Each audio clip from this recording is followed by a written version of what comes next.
I'm your host, Tyler McNabb, and I'm here today with a special guest, Travis Dumsday, professor at Concordia in Canada. And yeah, welcome. Great to have you on. Yeah, thanks, Tyler. Thanks very much for the invite. So I recently read your book on Zeitoun and the apparition or apparent apparition uh, of Mary there. And so I thought it'd be really good just to have you come on and kind of explain your book a little bit. Can you tell us exactly what happened in the 60s there and why is there so much controversy? Yeah, so the events. So first off, Zeitoun is just a suburb of Cairo, and these events started on April 2nd, 1968, where there was a Coptic Orthodox church in Zeitoun dedicated to St. Mary. And across the street from the church, there used to be a public transit garage. And on the evening of April 2nd, 1968, there were some public transit workers sort of milling outside the garage across the street from this church. And they were all Muslim. And they saw this female figure on top of the roof of the church. And initially, they were sort of alarmed. This is highly unusual. That, in fact, at first, they thought this might be a nun about to throw herself off the roof. And so they were kind of alarmed. They called for the authorities. They were yelling. A small crowd started to assemble around the church.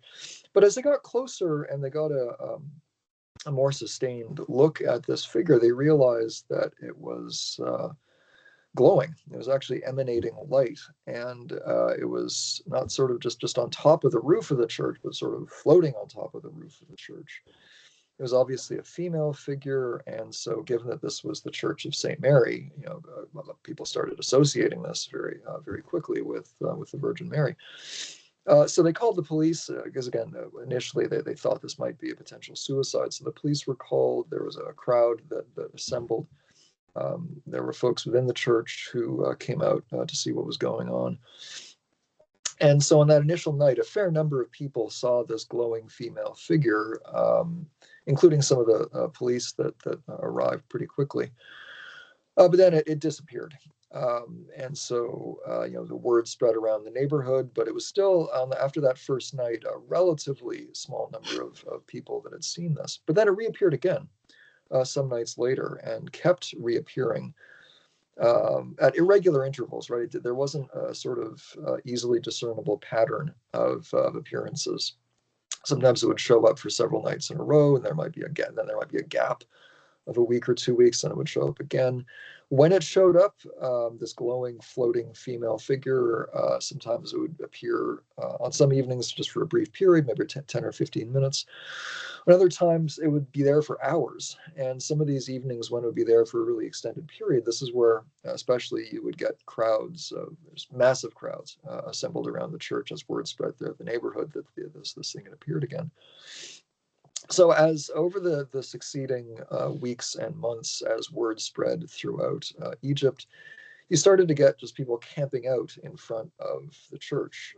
Tens of thousands of people would be assembled around the church, to the point where it became a real issue for the Egyptian government as to how to deal with this, right? How to manage crowd control. And so given the demand of people to camp out around the church, the government pretty soon tore down this public transit station across the street from the church just to make more room for people to assemble. They tore down the trees planted around the church to give people a better vantage point. And so they implemented sort of basic crowd control methods. And over the course, again, of the succeeding months, there were tens of thousands and then hundreds of thousands of people who witnessed both this glowing female figure and other seemingly supernatural occurrences at this church. So sometimes there were other anomalous lights that would appear, whether in conjunction with this female figure or on their own.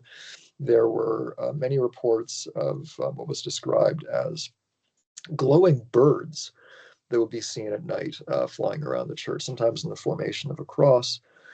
There'd also be, again, just strange anomalous occurrences. So you'd sometimes have, either as a precursor to the apparition or on its own, this cloud that smelled of incense that would sort of just form above the roof of the church. There's a variety of seemingly supernatural phenomena.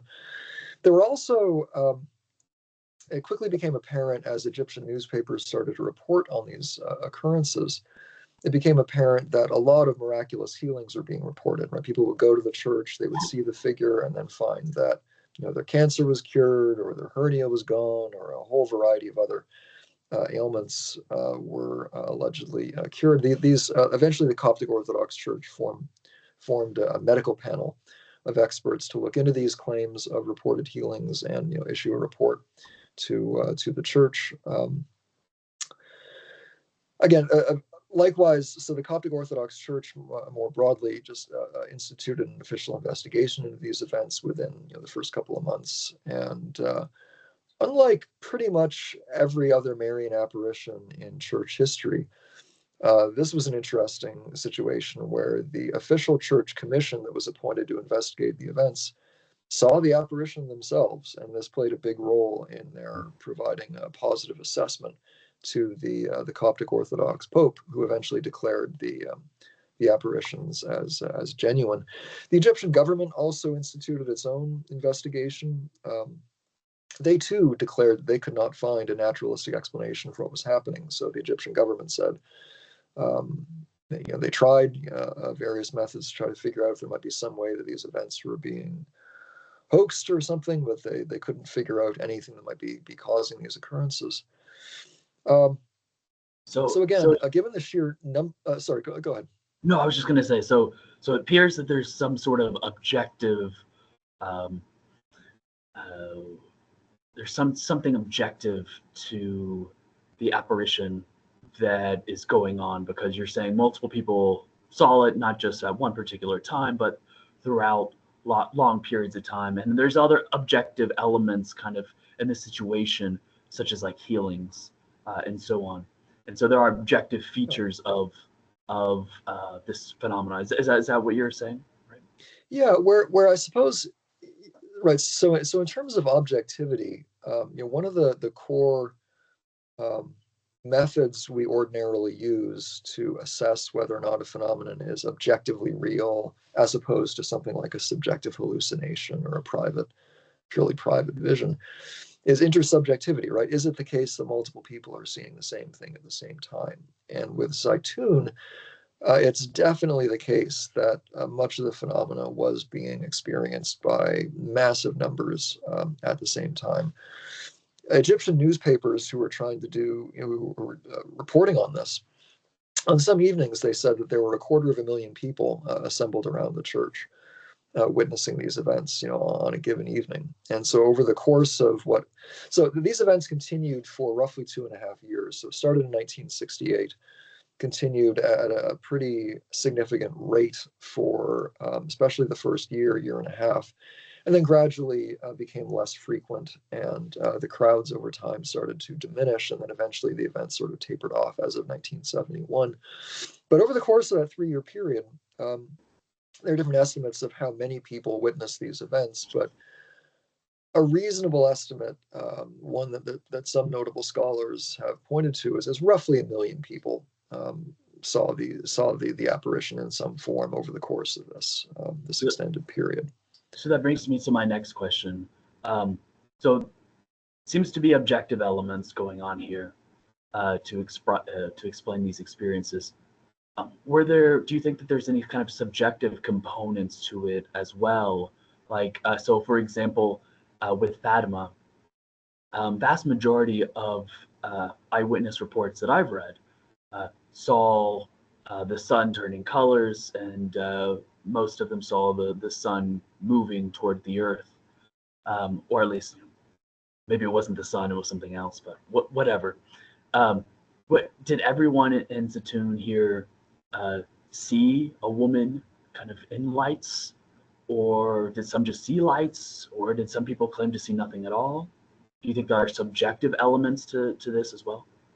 Yeah, well, I spend a fair amount of time discussing this in the book, and from what I can ascertain, really digging into the eyewitness testimonies, or at least the ones that are available in the languages I can read, my impression is that for the most part, everybody was seeing the same thing at the same time. This seems to have been a purely intersubjective occurrence. You do get variation in what people are reporting, and I think there's a couple of prosaic reasons for this, right? One is when you're dealing with such massive crowds, inevitably some people are going to have a better vantage point than others. So some people who are closer to the church had a more detailed view of the figure than people who are much further away. Moreover, the figure would move along the roof of the church. And if you look at a photograph of this church, and there's lots of photos available online, there are also some documentaries you can watch that give a nice overhead shot of the church. There's multiple domes on the church. And so the figure would, especially when there was an extended apparition that would last a couple of hours, the figure would move, right? And so there would be folks on one side of the church who would have a really good vantage point. She would move behind a dome, be visible to people on the other side of the church, but not people on the north side or whatever. That's another indication that we're dealing with an objectively real entity, right? If we're dealing with something like purely subjective hallucinations, prosaic factors like perceptual barriers would not make a difference, right? If I'm hallucinating a giant rabbit, and it's a purely subjectively generated hallucination, it's probably not going to matter whether I don't know, there's a wall in between me and the giant rabbit, because my mind is generating it, right? But if it's an objective entity, those kinds of things will constitute perceptual complicating factors. And so I think some of the variations we get in terms of reports of what people were seeing can be accounted for in that kind of a fashion. There are some interesting claims, though, that and there was some Coptic clergy that discussed this, where especially in the latter stages of the apparition, so more sort of 1970, 1971, there's a thought that, well, there might have been some situations where some people in the crowds, especially as the crowds got smaller and the events became less frequent, that there were some people who were actually seeing more than others, so that God might have been granting people more of a detailed vision than others. And I think that's worth entertaining, but I don't think we really need that to explain most of the eyewitness testimony that are coming out of these events. I think you can say the same thing about Fatima, that there are some isolated reports of people at the Miracle of the Sun who seemingly did not see things in as detailed a fashion as others, or in a few cases, claim not to see anything at all. And yeah, it's hard to know sometimes what to do with those sort of outlier reports. But it's also worth noting that even in ordinary perceptual occurrences, you do sometimes get outliers like this. I mean, if you go to a big sporting event and, I don't know, ask people the details of a home run, talk to 200 people who are at the game, and yeah, you're going to get some people who saw very clearly and report very accurately the trajectory of the ball and wherever it landed and whatnot. And you're going to get some people who didn't have as good a vantage point and report something slightly different, which can be explained easily by prosaic factors. And you're going to get other people who, for whatever reason, just even though they were at the game and thought they were paying pretty close attention, didn't see the home run. They weren't, they were looking away at the wrong time, or they were distracted, or they're whatever. Well, So, yeah. I think it's interesting how, like, even in scripture, right, where Paul runs into Jesus in the book of Acts, and the people who he's with, they're not experiencing the same exact phenomena that he is, and so it could just be kind of like God's MO for like how he reveals certain things to people, or to different people groups, or whatnot. But I do take your point that that even when we're talking about ordinary perception, there's bound to be some disagreement, and so on.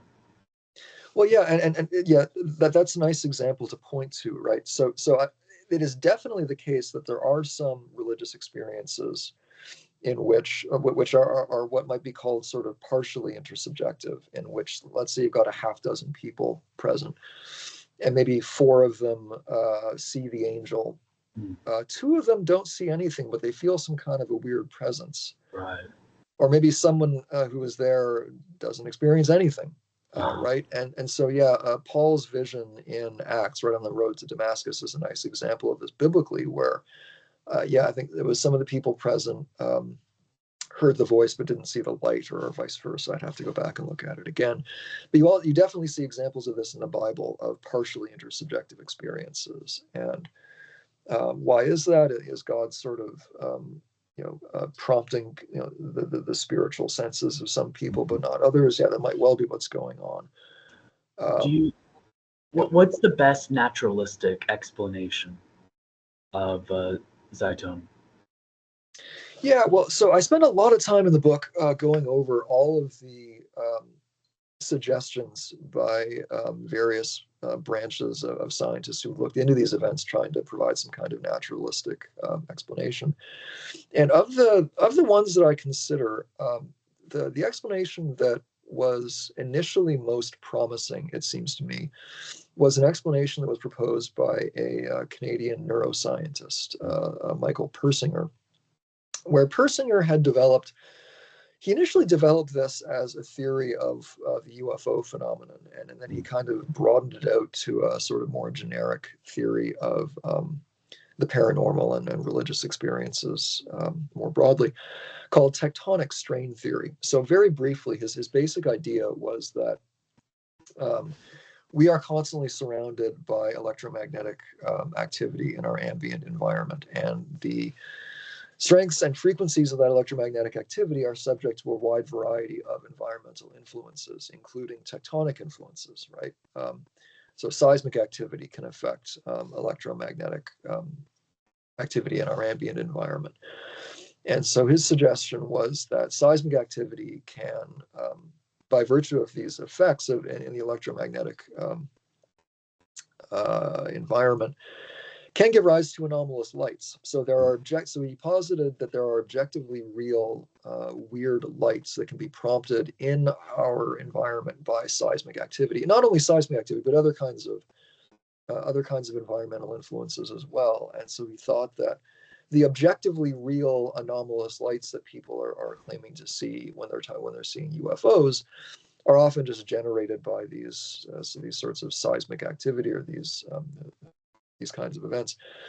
However, he added another important component to this, which is that something that he referred to as temporal lobe lability. So the temporal lobe is a region of the human brain, and his theory was that different people are more or less susceptible to variations in this ambient electromagnetic activity, that their brains are more or less susceptible to changes in the frequencies of this ambient electromagnetic activity. And so he posited that there's a subset of the population that, when this seismic activity is going on and these weird lights are being generated by this seismic activity, there's going to be some people who not only see these objectively real weird lights, but that are going to have much more detailed hallucinations because their brains are being affected in a really more dramatic way by this very same electromagnetic activity. And so, again, just using his initial example of the UFO phenomenon, so this is how Persinger would explain not only the weird lights in the sky, but the subset of people who will see the weird light in the sky and then see this weird light like land, and these green beings come out and interact with them. Right. Yeah. So, and because those are the people with the temporal lobes, the brains, who are particularly sensitive to this electromagnetic activity, that will generate culturally conditioned hallucinations, right? And so people today, when their brains are being thus affected, a lot of us today in our modern technological non-religious society will see these weird lights, and those of us who have these more detailed hallucinations will hallucinate aliens and spaceships landing. In a more religious, less secular society, they see the weird lights, and their more detailed hallucinations might be angels or saints or the Virgin Mary or something like this.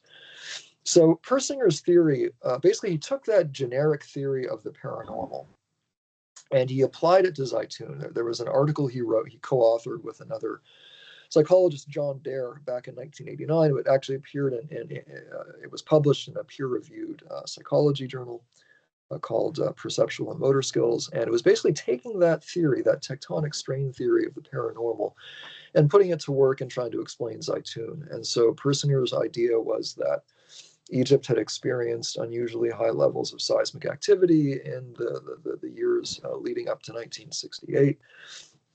And so he posited that increased seismic activity was causing these objectively real anomalous lights that, given their cultural circumstance, a subset of the Egyptian populace sort of their brains generated these more detailed hallucinations of a specifically female figure that they associated with the Virgin Mary. So that was the most detailed, well-developed theory of Zeitoun, grounded in a theory that over the decades got a lot of attention and a lot of work done on it by Persinger and then some of his collaborators in amongst the neuroscience and psychology communities.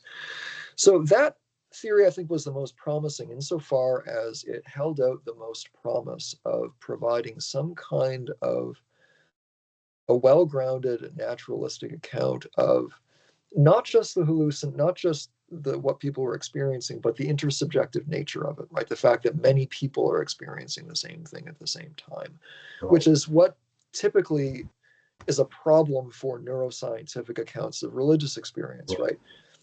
Usually neuroscientific explanations of religious experience are targeting only private religious experiences, right? That they don't normally even try to explain what's going on in a group context. Persinger did the extra work to try to explain what's happening in these group contexts. So I think that was the most promising explanation what's the sort of response you would give to why you're maybe not satisfied with that explanation? Yeah, well, so I give a sort of two-pronged critique of Persinger's explanation. So in my chapter on this in the book, I ask first, well, granting for the sake of argument that there is something to his tectonic strain theory regarding the paranormal generally, would it work well in explaining Zeitoun, right? So if his theory in general is scientifically plausible, does it actually apply properly to Zeitoun? And I argue that it does not, for several reasons. One of which is that even if Persinger's general account is true, it's not going to explain some of the core features of Zeitoun. For one thing, it's not going to explain the extremely narrow localization of these anomalous lights. Right? If these anomalous lights are being produced by natural seismic factors, they would not be geographically restricted to the roof of a single church, right? You'd be getting like a UFO wave all across Egypt, right? So that's where, even if Persinger's explanation works well for UFO sightings, it does not explain one of these core features of Zeitoun, namely its extremely narrow localization. It also doesn't explain why so many people were having detailed visions of an obviously glowing female figure, right? If it's supposed to be a subset of the population who has these more detailed hallucinations as a result of this special temporal lobe ability, you wouldn't expect everybody in the crowd to be seeing the same thing at the same time. Whereas, so far as we can tell from the best assessment of the eyewitness reports, these were genuinely intersubjective experiences, right? It wasn't just a small subset of people who are having more detailed visions of simply anomalous blobs of light or something like this. So that's one kind of criticism I give, and I delve into that point in a little more detail. But there's a second prong that I get into as well, a second line of critique, which is to ask, well, is Persinger's tectonic strain theory actually scientifically plausible, right? Is this, what is the status of this theory in the contemporary neuroscience literature? And the fact is that Persinger's theory has been, I wouldn't say it's been completely discredited, but it's taken some really heavy hits in the neuroscience literature. For a variety of reasons. So there are criticisms to the effect that Persinger's geophysical claims are not well supported. Right? It's not at all clear the seismic activity really can cause the kind of anomalous lights that he was proposing in his theory, so that there are geophysical critiques of his account. In terms of the neuroscience as well, though, it's not clear that this ambient electromagnetic activity can actually prompt hallucinations. Persinger did a lot of laboratory experimental work to try to prove this, and subsequent attempts to replicate his laboratory experiments seem to have demonstrated pretty conclusively that the kinds of electromagnetic activity that he was positing as his main explanatory elements for this theory just cannot cause hallucinations because that electromagnetic activity can't even penetrate the cranium. Anyway, so there's been a bunch of, especially in the last 15 years, there's been a bunch of studies done by reputable neuroscientists trying to replicate some of the core elements of the neuroscientific component of Persinger's theory, and have pretty conclusively, nothing in empirical science is ever entirely conclusive, but they've brought some really strong critiques against his account. Well, no, that's really interesting, and I've read your book as well, and really enjoyed it, and definitely recommend it for anyone who's viewing this. Before I let you go, though, what are you working on now? Tell us maybe what you've got up your sleeve coming out soon. Yeah, well, I had another book come out last year that was on a totally different topic area. So it's titled "Alternative Conceptions of the Spiritual: Polytheism, Animism, and More in Contemporary Philosophy of Religion." So I came out with Bloomsbury Academic, and basically it's a look at